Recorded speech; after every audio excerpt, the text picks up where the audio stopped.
ఓం గం గణపతియే నమః. శ్రోతలకు నమస్కారం. మన ఛానల్కు స్వాగతం. శ్రీ పద్మ మహాపురాణం సృష్టిఖండం 49వ భాగం. శ్రీ ఆఖ్యానం. బ్రాహ్మణుడు ఇలా పలికెను. ఓ విష్ణు, మాండవ్యమునికి శూలమును గుచ్చుటకు కారణమేమిటి? పతివ్రత భర్తకు కుష్ఠువ్యాధి కలుగుటకు కారణమేమిటి అని అడిగెను. అప్పుడు హరి ఇలా పలికెను.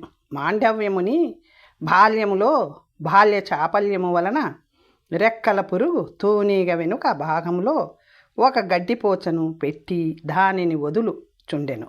ఈ పాపము వలన అతడు ఒక రాత్రి ఒక పగలు గొప్ప కష్టమును అనుభవించెను. అయితే అతడు సమాధిలో ఉండుట వలన ఆ శూలము పొడుచుట వలన కలిగిన నొప్పి తెలియలేదు. పతివ్రతకు భర్త అయిన బ్రాహ్మణుడు పూర్వము ఒక కుష్ఠిరోగిని కొట్టినందువలనను ఇంద్రియ నిగ్రహము లేకపోవట వలనను అతనికి కుష్ఠురోగము వచ్చినది. పూర్వము 4 గౌరీలను సమర్థకాని కన్య మరియు 3 పుత్రికలను బ్రాహ్మణులకు ఇచ్చెను. అందువలననే అతడు పతివ్రత అయిన భార్యను పొందెను. బ్రాహ్మణుడు ఇలా పలికెను. భార్య అయోగ్యురాలు గయ్యాళి అయినచో అతడు స్వర్గమును పొందడు. శ్రీహరి ఇలా పలికెను. కొందరు అయోగ్యులైన స్త్రీలు ఉందురు. భర్త వారికి ఏమిచ్చినను వారికి చాలదు. వీరిని కాపాడుటకు వీలు కానప్పుడు వారిని స్మరించరాదు. స్త్రీకి ద్వేషి, ప్రీతిపాత్రుడు ఎవరూ ఉండరు. అరణ్యములో గోవులు కొత్త గడ్డిని వెతుక్కుంటూ ముందుకు వెళ్ళునట్లు స్త్రీలు కొత్తవారిని, తమను ప్రేమించేవారిని వెతుకుతుంటారు. ధనహీనుడు, విరూపుడు, గుణహీనుడు, భృత్యుడు అయినను వారిని చేరుదురు. గుణవంతుడు, ఉత్తమ వంశము వాడు, ధనవంతుడు అయిన భర్త ఉన్నను నీచుని పొందుదురు. ఈ విషయంలో ఉమానారద సంవాదము వినుము. అది విన్నచో నీకు స్త్రీల గురించి తెలియను. స్వాభావికముగా నారదుడు లోకము గురించి, దాని శ్రేయస్సు గురించి తెలుసుకొనవలెనన్న కుతూహలము కలవాడు. ఇదే విషయము ఆలోచిస్తూ ఒకసారి కైలాసంలో ఉన్న పార్వతీదేవి వద్దకు వెళ్ళి ఇలా అడిగెను. దేవి, స్త్రీల యొక్క దుశ్చేష్టల గురించి తెలుసుకోవలెనని ఉంది. స్త్రీల గురించి బాగా తెలిసిన దానవు నీవు. అజ్ఞాని అయిన నాకు ఈ విషయము చెప్పవలేను అనెను. అప్పుడు దేవి ఇలా పలికెను. యువతుల చిత్తము పురుషులపై లగ్నమగును. ఆ సమయములలో వీరికి యోగ్యులైనను అయోగ్యులైనను వారికి యోగ్యులుగానే కనిపించెదరు. అందముగా కనిపించే పురుషుని చూచునప్పుడు ఆమె యోని ద్రవించును. వారికి స్థలము సమయము లభించనప్పుడే వారికి సతీత్వము ఉంటుంది. స్త్రీ నేతికుండ వంటిది, పురుషుడు మండుచున్న నిప్పుల వంటి వాడు. అందువలన నెయ్యిని, అగ్నిని ఒకచోట ఉంచరాదు. మావటి ఏనుగును అంకుశముతో నియంత్రించున్నట్లు ఆమె రక్షకులు తండ్రి, భర్త మొదలగు వారు ఆమెను ప్రేమతో నియంత్రించవలేను. చిన్నతనములో తండ్రి, యవ్వనములో భర్త, వృద్ధాప్యములో పుత్రులు ఆమెకు రక్షకులు అవుదురు. అందువలన స్త్రీని ఎప్పుడూ ఎవరో ఒకరి రక్షణలో ఉంచవలేను.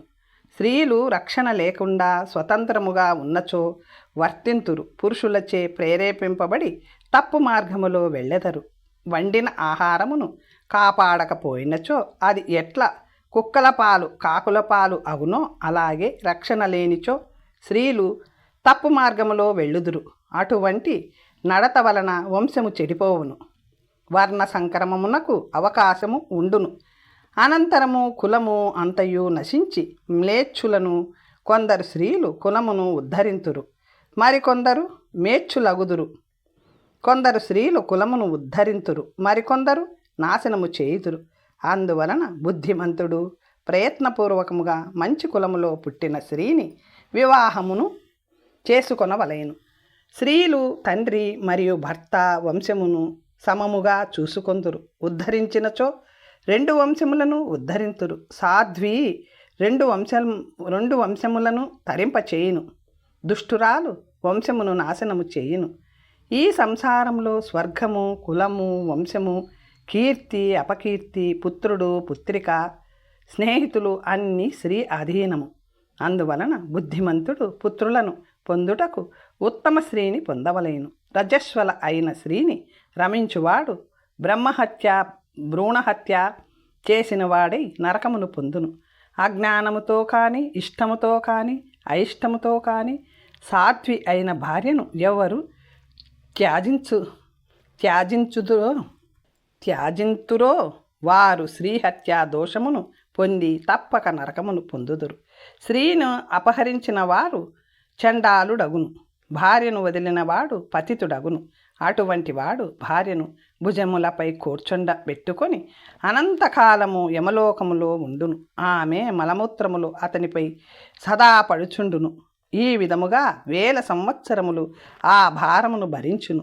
ఆ తరువాత రౌరవ నరకమునకు వెళ్ళి అక్కడ తన శరీరముపై ఎన్ని రోమములున్నవో అన్ని సంవత్సరములు అక్కడ ఉండును. ఆ తరువాత అనేక కీటకాది జన్మలెత్తి పిదప మానవ జన్మనెత్తును. పూర్వపు దోషము వలన కలహములను దుఃఖములను పొందును. ఈ విధముగా 3 జన్మలనెత్తిన పిదప అతడు పాప విముక్తుడగును. అతని భార్య కూడా ముందు చెప్పినంత కాలము నరకమును అనుభవించి ఆ తరువాత కాకి, నక్క మొదలైన జన్మలనెత్తి దుర్గంధ పదార్థములను తిని మానవ జన్మనెత్తి వైధవ్యమును పొందును. ఎవరైతే మ్లేచ్ఛ జాతి స్త్రీని కానీ చండాల స్త్రీని కానీ పొందునో అటువంటి వానికి పరభార్యకు చెప్పిన కాలము 3-4 రెట్లు అధికముగా నరకమును పొందును. తల్లి వంటి వారితో గురుభార్య మొదలగు వారు రమించువాడు శాశ్వత నరకమును అనుభవించును. మరియు కూతురుతో సమానమైన కోడలు మొదలగు వారు వారితో రమించువానికి ప్రాయశ్చిత్తమే లేదు. అతడు బ్రహ్మహత్యా పాపమును పొందును. అతడు అంధత్వమును బధిరత్వమును పొందును. స్త్రీల గురించి అశ్లీలముగా మాట్లాడేవాని పాపమునకు ప్రాయశ్చిత్తమే లేదు. బ్రాహ్మణుడి ఇలా పలికెను, స్వామి, ఈ విధముగా దుష్కృతములు చేసిన వానికి మోక్షము ఎట్లు లభించును? దయచేసి చెప్పవలేను అనెను. భగవంతుడు ఇలా పలికెను, ఈ స్త్రీలతో భార్య కాకుండా ఇతర స్త్రీలతో రమించువాడు బాగా కాల్చిన లోహశ్రీ బొమ్మను ఆలింగించుకొని మరణించినచో అతడు పునీతుడగును, వేరొక లోకమునకు వెళ్ళును. గృహస్థాశ్రమమును వదలి చిత్తమును నాయందే లగ్నము చేసి నిత్యము గోవిందా అని స్మరించువాని పాపములన్నీ నశించును.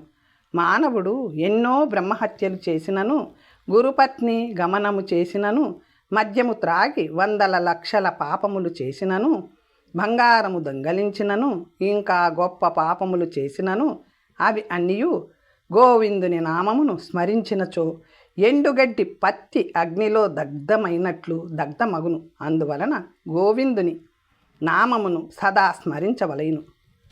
అజ్ఞానము వలన చేసిన పాపములన్నీయు గోవిందనామస్మరణ వలన నశించును. కానీ గోవిందనామస్మరణ చేస్తే పాపము పోతుంది అన్న భావముతో సదా పాపములు చేయుట నామాపరాధమవుతుంది. దాని వలన వజ్రలేపనము వలె పాపము చేసిన వానిని పాపము ఎన్నడూ విడువదు అని పెద్దలు వచనము. గృహస్థుడు గోవిందుని పూజించి గోవిందా గోవిందా అని ఘోషించినచో, బిగ్గరగా జపించినచో అతడు సర్వపాప విముక్తుడగును. సూర్యగ్రహణ కాలంలో భగీరథి నది తీరంలో 1,000,000 గోవులను దానము చేసినచో ఎంతటి ఫలము లభించునో అంతకంటే 1000 రెట్లు అధిక ఫలమును గోవిందుని కీర్తన చేయుట వలన లభించును. ఏ భజనాలు అతడు శాశ్వతముగా నా లోకములో నివసించును. కోరినంత కాలం అతడు నా లోకములో ఉండి ఆ తరువాత అతడు సార్వభౌముడై జన్మించును. పురాణములలో చెప్పబడిన నా కథలను వినువాడు నన్ను పొందును. అందువలన ధర్మానికి నిధులైన పురాణములను వినాలి, చదవాలి, వినిపించాలి. అటువంటి వాడు నా సాయుధ్యమును పొందును. మరొక్క విషయమును కూడా వినుము. పరిస్థితుల ప్రభావం వలన స్త్రీ వలన కలిగిన దోషము గురించి పూర్తిగా చెప్పెదను, వినుము. ఒక మంచి రోజున బ్రాహ్మణునకు మహాఫలవంతమైన జలకుంభమును ఆయా కాలములలో పండే ధాన్యములను దానము చేయుట వలన సమస్త పాప విముక్తుడై శాశ్వత స్వర్గమును పొందును. ఓ విప్ర, పతివ్రత యొక్క దృఢమైన గుణమును నీకు చెప్పెదను. పతివ్రత వలన ఆమె వంశము పావనమగును, సదా ఐశ్వర్యము కలిగి ఉండును. 2 కుటుంబాలు, తన కుటుంబము, భర్త కుటుంబము స్వర్గమును పొందును. భర్తతో పాటు స్వర్గమును పొందును. భర్త త్రాగుబోతూ బ్రహ్మ ఘాతకుడు అయోగ్యుడు అయినను పతివ్రత అయిన భార్య ప్రభావము వలన అతడు కూడా స్వర్గమును పొందును. పతివ్రత భర్తను వదిలి ఎన్నడూ ఉండదు. భర్త మరణించిన పతివ్రత తన పాతివ్రత్య ప్రభావము వలన తను కూడా మరణించును, స్వర్గమును పొందును. భర్త మరణించినచో బ్రాహ్మణశ్రీ సహగమనము చేయరాదు. ఇది బ్రహ్మశాసనము. యతివలే ఉండవచ్చును, లేనిచో ఆమెకు ఆత్మహత్య దోషము సంభవించును. నరోత్తముడు ఇలా పలికెను. అన్ని జాతులలో బ్రాహ్మణ జాతి శ్రేష్టమందురు. బ్రాహ్మణ శ్రేష్ఠునితో సహగమనము ఎందుకు చేయకూడదు అనెను. అప్పుడు భగవంతుడు ఇలా పలికెను. బ్రాహ్మణ శ్రీ సహవాస కర్మను ఎన్నడూ చేయరాదు. బ్రాహ్మణ శ్రీ సాహస కర్మని ఎన్నడూ చేయరాదు. అలా చేయమని ప్రోత్సహించువాడు బ్రహ్మహంతకుడు. బ్రాహ్మణ శ్రీ చేయవలసిన వ్రతమును గురించి చెప్పెదను, శ్రద్ధగా విను. బయట నుంచి పదార్థములను కొని తినకూడదు. 1 సంవత్సరము అలా ఉన్నచో 1000 అశ్వమేధ యాగ ఫలమును పొందును. ఇష్టదేవుని పూజించుట ఉత్తమమైన వ్రతము. హరివ్రతములను ఆచరించవలెను. భర్తకు పిండములను తర్పణములను విశ్వాసముతో సమర్పించవలెను. అటువంటి శ్రీ విష్ణువును పొంది కోట్ల కొలది యుగములు విష్ణులోకములో వసించును. మహావ్రతమును పొందిన ఆ శ్రీ 2 కుటుంబాలలోనూ 100,000 కుటుంబ సభ్యులను పునీతులను చేయును. అందువలన ఆమె బంధువులు, పుత్రులు, సోదరులు ఎవరైనను వ్రతలోపము లేకుండా చూడవలెను. హరివాసరము నాడు వ్రతలోపము జరిగినచో జన్మలలోనూ వైధవ్యము తిరిగి ప్రాప్తించును. చేపలు, మాంసము వంటి నిషిద్ధ పదార్థములు తిన్నచో వ్రతలోపము జరిగి కుక్క జన్మనెత్తును. వైధవ్యమును పొందిన స్త్రీ మైథునము చేసినచో నరకమును అనుభవించి గ్రద్దగా 10 జన్మలనెత్తును. ఆ తరువాత తోడేలుగా 2 జన్మలనెత్తి పిదప నరజన్మనెత్తును. వ్రతలోపము జరిగినచో బాల్యములోనే వైధవ్యము, దాసిత్వము ప్రాప్తించును.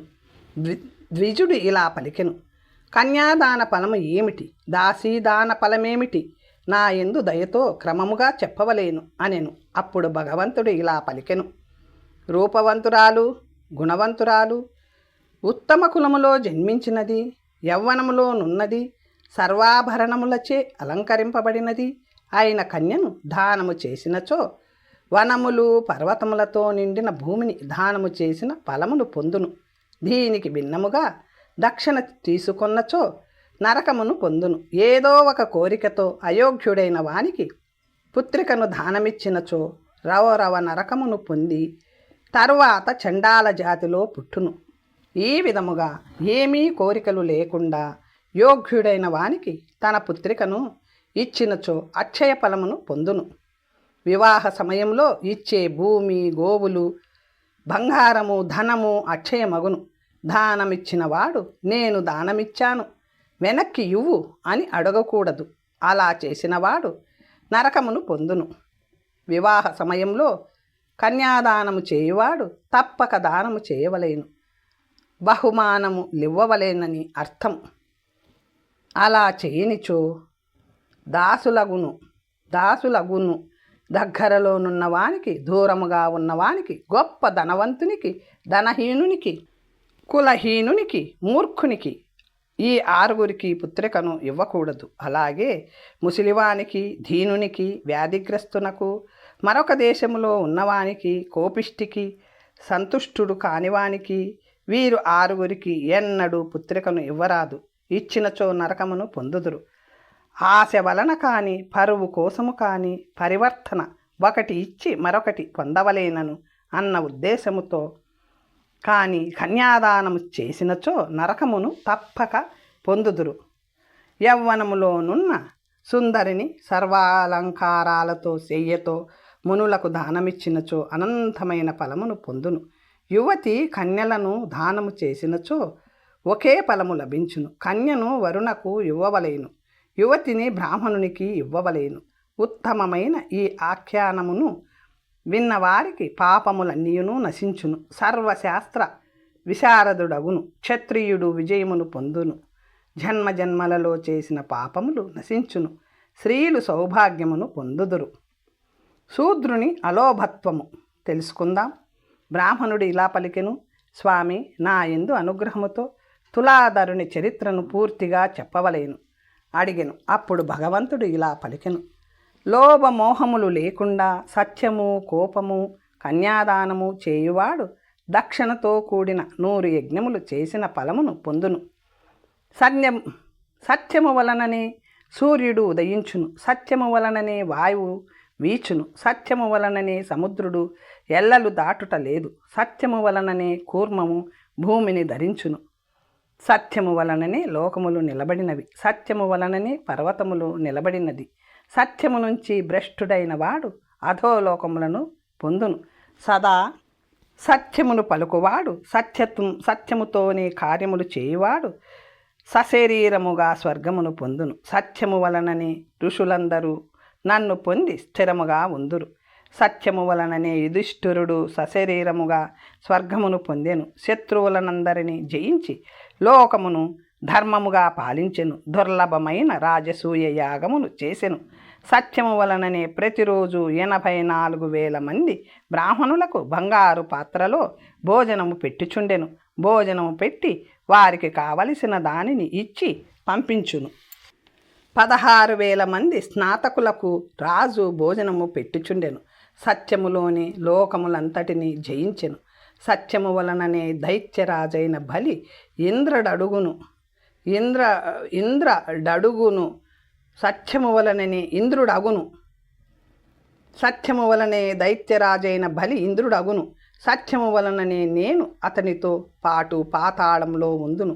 పుణ్యకర్మలు చేయువాని హృదయములో నేను శాశ్వతముగా నివసింతును. అందుకే పూర్వము బలిమహారాజును బంధించి అతని దైత్య ప్రవృత్తిని నిర్మూలించి తిని ఆ తరువాత అతనికి ఇంద్రపదవిని ఇచ్చెదను. సత్యము వలననే హరిశ్చంద్రుడు పరివారంతో కలిసి బ్రహ్మలోకమును పొందెను. సత్యము వలననే ఎంతోమంది రాజులు, సిద్ధులు, మహర్షులు, జ్ఞానులు, యజ్ఞికులు భవబంధ విముక్తులైరి. సత్యరతుడైన వాడు భవబంధ విముక్తుడగును. తులాధరుడు ఎన్నడూ సత్యమును వీడలేదు. సత్యవాక్య పరిపాలనలో అతనితో సమానుడు లేడు. 1000 అశ్వమేధ యాగములు సత్యము తూచి చూచినచో సత్యమే భారముగా ఉండెను. సత్యవంతునకు సాధించలేనిది ఏదీ లేదు. సత్యము పలుకుట వలననే బహుళ అను ఆవు తన సమూహము నంతటిని తీసుకొని శాశ్వత స్వర్గమును పొందినది. అలాగే కొనుటలోనూ అమ్ముటలోనూ కొంచెమైనను అధికమైనను సత్యము యోగ్యమైనది. సాక్షి సత్యము పలుకుట శ్లాఘనీయము. సాక్షి సత్యమును పలికిన పిదప శాశ్వత స్వర్గమును పొందును. సభలో సత్యమును పలుకువాడు న్యాయాధికారి, సాక్షి మరెవరైనా సరే అశ్వమేధయాగ ఫలమును పొందును. ద్వేషముతోనూ మోహముతోనూ అసత్యమును పలుకువాడు రౌరవ నరకమును పొందును. ద్వేషముతోనూ మోహముతోనూ అసత్యమును పలుకువాడు రౌరవ నరకమును పొందును. తులాధరుడు సదా సత్యమును పలుకుచు సర్వసాక్షి అయిన సూర్యుడే అయ్యెను. ఆశ లేకపోవట వలన స్వర్గములో దేవత అగును. ఒక శూద్రుడుండేవాడు. అతనికి లోభగుణము ఎంతమాత్రమూ లేదు. అతి కష్టముతో కూరలు పప్పులు ఆహారము సంపాదించి జీవనము సాగించుచుండెను. అతడు చిరిగిన వస్త్రములు ధరించి చేతిలో ఎల్లప్పుడూ ఒక పాత్రను పట్టుకొని ఉండెను. లోభగుణము లేకపోవడము వలన ఇతరుల సంపదను ఎన్నడూ ఆశించలేదు. అతనిని పరీక్షించడానికి నేను బట్టలను నదీ తీరంలో పెట్టాను. ఆ బట్టలను చూసి కూడా వాటిని తీసుకోవాలన్న ఆశ అతనిలో కలుగలేదు. అది ఇతరులదని తెలుసుకొని అతడు శాంతితో ఇంటికి వెళ్ళెను. మరునాడు అత్తిపండులో బంగారు నాణ్యములు పెట్టి నదీ తీరంలో ఉంచాను. అద్భుతమైన ఆ పండును చూసి ఇది నాకు ఉపయోగపడవచ్చును, కానీ నేను దీనిని తీసుకున్నచో నాలో లోభము కలగవచ్చు. నాలో ఉన్న అలోభత్వము నశిస్తుంది. దానిని రక్షించుటకు కష్టము. లోభమే అహంకారమునకు స్థానము. లోభము ఎక్కడ ఉండునో అక్కడ లాభము సంపాదించి దాచుకొనుట. లాభము వలన లోభము పుడుతుంది. లోభి శాశ్వత నరకమును పొందును. అయోగ్యమైన ధనము ఇంటిలో ఉండడము వలన నా భార్య పిల్లలు ఉన్మాదులయ్యెదరు. దుబారా చేయుదురు. ఉన్మాదము వలన ఆశ అంటే కోరిక కలుగుతుంది. కోరిక వలన స్మృతి విభ్రమము కలుగుతుంది. దాని వలన మోహము భ్రమ, మోహము వలన అహంకారము, గర్వము వలన క్రోధము మరియు అహంకారం పుట్టును. ఇవన్నీ కలిగిన పిదప తపస్సు చేయించును. తపస్సు చేయించిన పిదప మనస్సును మోహపరిచే పాపములు చేయుటయందు బుద్ధి కలుగుతుంది. ఆ బంధములలో చిక్కుకున్నవాడు ఎన్నడూ విముక్తుడు కాలేడు. ఈ విధముగా యోచించి బంగారు నాణ్యములతో నిండిన అత్తిపండును అక్కడే వదిలి ఇంటికి వెళ్ళెను. దేవతలు ఆనందించి సాధు సాధు అని పలికిరి. ఆ తరువాత నగ్నరూపము ధరించి అతని చుట్టుపక్కల ఉన్నవారి ఇళ్లకు వెళ్ళి వారికి కలుగబోయే అదృష్టమును గురించి చెప్పితిని. ఈ విధముగా జనులు నా వద్దకు వచ్చుట వెళ్ళుట గమనించిన ఆ శూద్రుని భార్య నా వద్దకు వచ్చి తమ బీదరికము తొలుగు కారణము తెలుపమని కోరెను. అప్పుడు ఆమెకు గుట్టుగా ఇలా చెప్పాను: ఓ మహానుభావురాలా, నీ భర్త అజ్ఞాని వలె ఈరోజు దేవతలు ఇచ్చిన అదృష్టాన్ని వదులుకున్నాడు. ఒకసారి వదిలిన ధనము తిరిగి రాదు. జీవించినంత కాలము అతడు దురదృష్టము అనుభవించును. నీవు ఇంటికి వెళ్ళి అతను తీసుకొని బంగారంతో నిండిన ఫలమును గురించి అడుగు. శుభకరమైన ఈ మాటలు విన్న భార్య వెంటనే ఇంటికి వెళ్ళి దాని గురించి అడిగెను. ఆ చెడు సమాచారమును విని శూద్రుడు ఆశ్చర్యపోయిను. కొంత తడువు ఆలోచించిన పిదప అతడు భార్యతో పాటు నా వద్దకు వచ్చి, ఓ సన్యాసి, నాకు దీనిని గురించి చెప్పుము అని అడిగెను. అప్పుడు చపణకుడు అంటే సన్యాసి ఇలా పలికెను: పుత్ర, శుద్ధమైన వస్తువు కంటికి కనిపించినప్పుడు దానిని గడ్డిపోచవలే ఎలా వదిలివేశావు? కష్టములు లేకుండా భాగ్యము నీకు ఎన్నడూ కలుగదు. అసమానమైన ఐశ్వర్యము శౌర్యము కూడా క్షీణించును. పుట్టినది మొదలు మరణించినంత వరకు బంధువుల యొక్క మహా దుఃఖమును చూచుచుందువు. మరణించిన వారు పోయే గతిని నీవు కూడా తప్పక పొందెదవు. అందువలన ఆలస్యం చేయకుండా ఈ ఐశ్వర్యమును స్వీకరించి జనులు అబ్బురపడునట్లు ధనమును శౌర్యమును పొందుము. శూద్రుడు ఇలా పలికెను: నాకు ధనమునందు కోరిక లేదు. ధనము మానవుని సంసార సాగరములోనికి లాగే ఒక ఎర. దానికి దాసుడైన వానికి భవబంధము నుంచి విముక్తి లేదు. ధనము వలన ఇహములోను పరములోను కలుగు దోషములను చెప్పెదను విను. ధనమున్న వానికి చోరుల వలన, బంధువుల వలన, రాజు వలన, తస్కరుల వలన సదా భయముండును. సమస్త జీవులు, మానవులు, పశువులు, చేపలు అందరూ వధించుటకు నిరీక్షించుచుందురు. ఇలా ఉండగా ధనము మరణమునకు నిలయము, ధనము దుర్గతికి పరమ మార్గము. చపణికుడు ఇలా పలికెను: ధనమున్న వానికే మిత్రులు ఉందురు, ధనమున్న వానికే బంధువులుందురు. ధనమున్న కులము, శీలము, పాండిత్యము, రూపము, భోగము, యశస్సు, సుఖము అన్నీ ఉంటాయి. ధనము, భార్యలు, పిల్లలు లేని వారికి మిత్రులెక్కడా? దరిద్రులకు ఇవన్నీ ఎట్లు సాధ్యమగును? దానము స్వర్గమునకు సోపానము. ధనము లేని వానికి దానము చేయుట ఎట్లు సాధ్యమగును? వ్రతములను రక్షించుట, ఆచరించుట, ధర్మము గురించి వినుట, ఇవన్నీ ధనము లేనిచో ఎట్లు సాధ్యమగును? పితృయజ్ఞములు, తీర్థయాత్రలు చేయుట, వ్యాధులకు సరి అయిన వైద్యము, పథ్యము, ఔషధము, రక్షణ, శత్రువులపై జయము ధనము లేకున్నచో ఎట్లు సాధ్యము? మంచి చెడులు, భూత భవిష్యత్ వర్తమానములు ధనము వలననే సాధ్యము. ధనము అధికముగా కలవాడే సమస్త భోగములను తనకు వచ్చినట్లు అనుభవించగలడు. ధనము వలననే ఇహములో సుఖము పరములో స్వర్గము లభించును.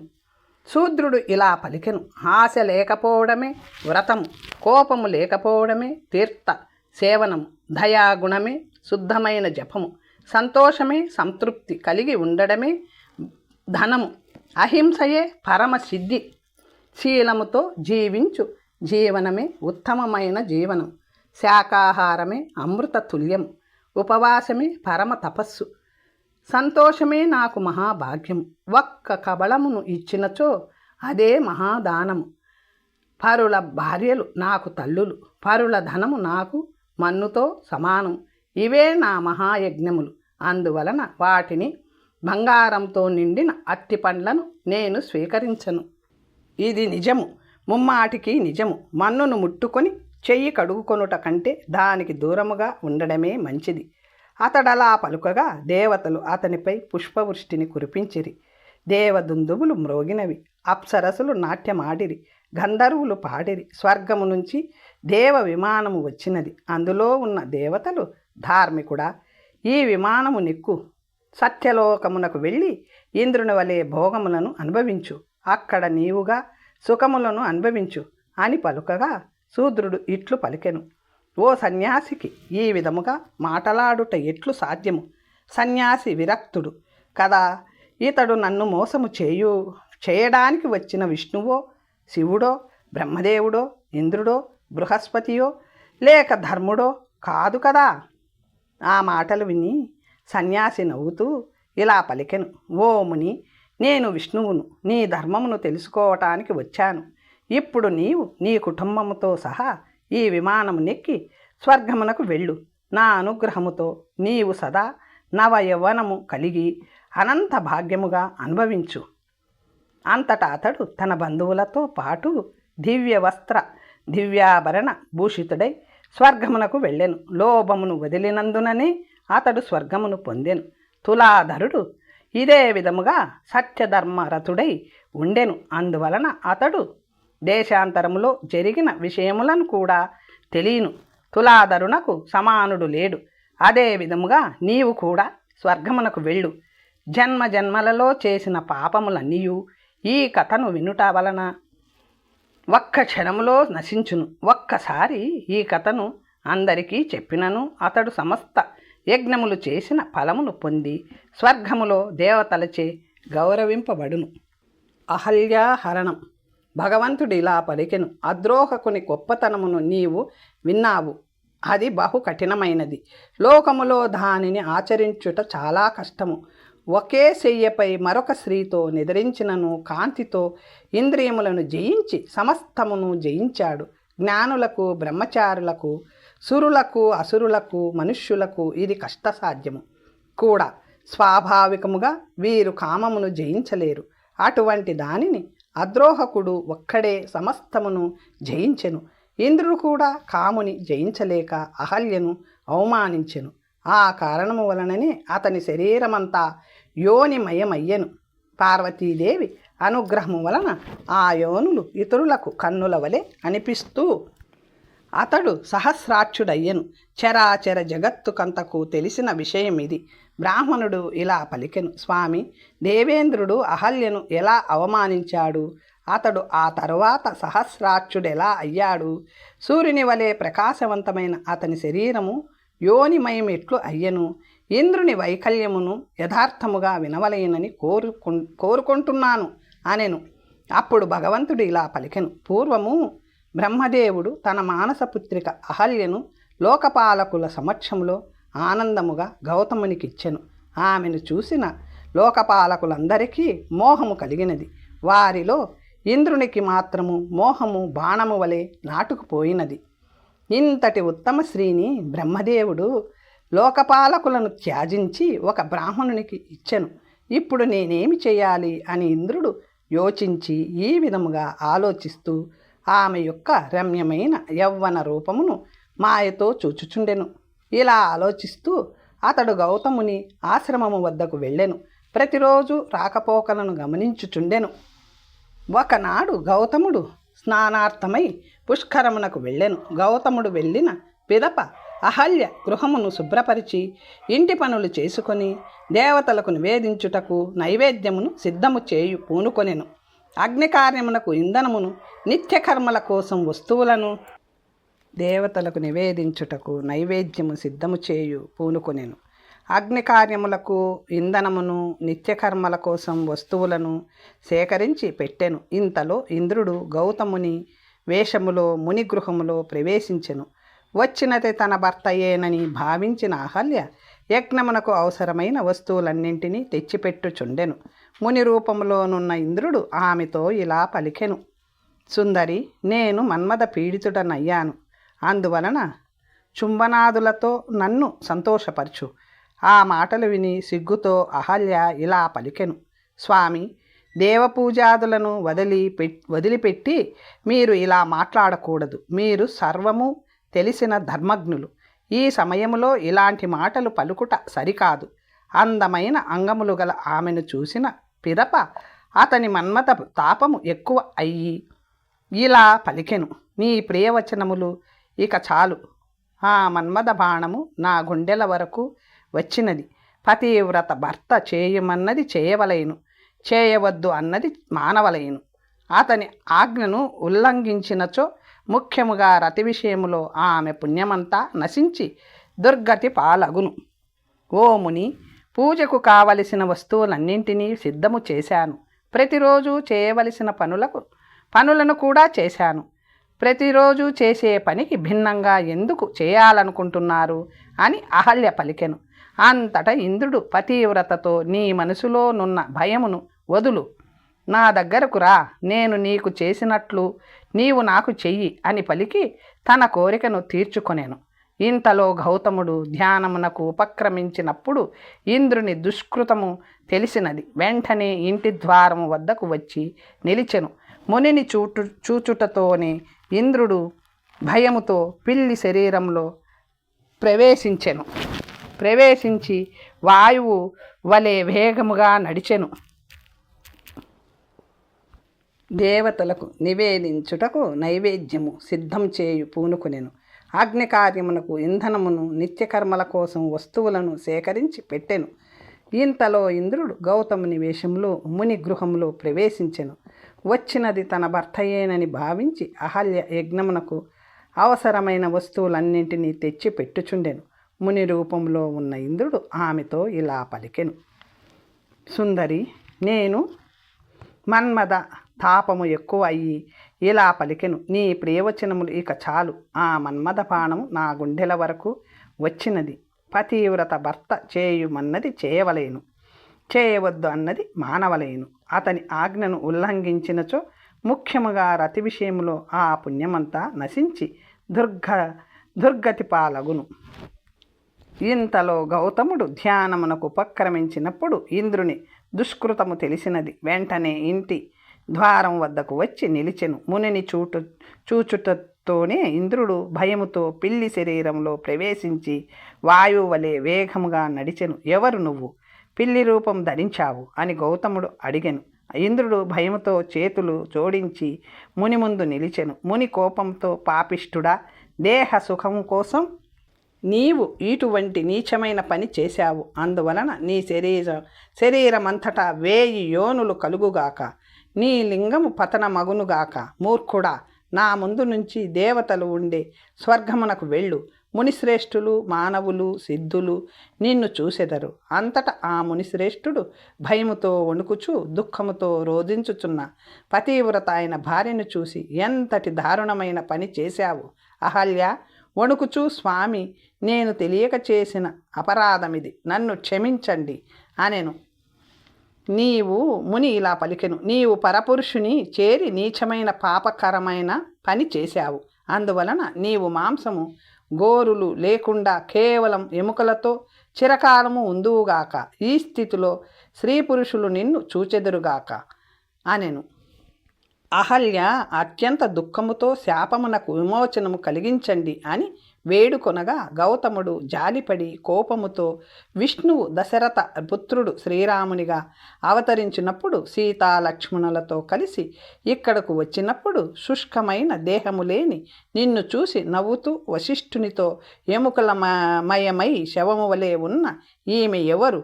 ఇంతవరకు ఎక్కడా ఇటువంటి రూపమును చూడలేదు అని పలుకును. అప్పుడు వశిష్ఠుడు నీ చరిత్రను రామునికి చెప్పును.